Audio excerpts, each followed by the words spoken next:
Okay, so this is how your computer looks like from the front. There's a little ear here. You just pull it. Then the slide panel is going to come off. Just hold on it and take it off. You can put it away.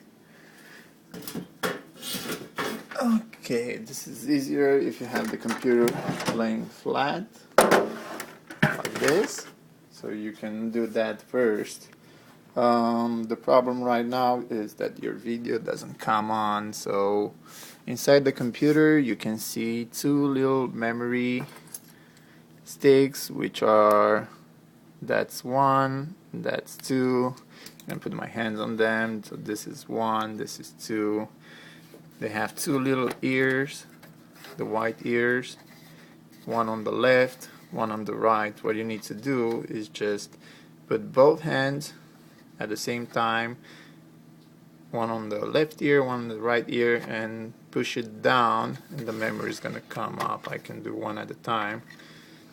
And then you just take this out and you put it back in. You do the same with both memories, and then you plug the computer back in and you start it again and see if it starts. Okay, well, this is it. You will know how to put the package or the side panel back on, so you're good to go.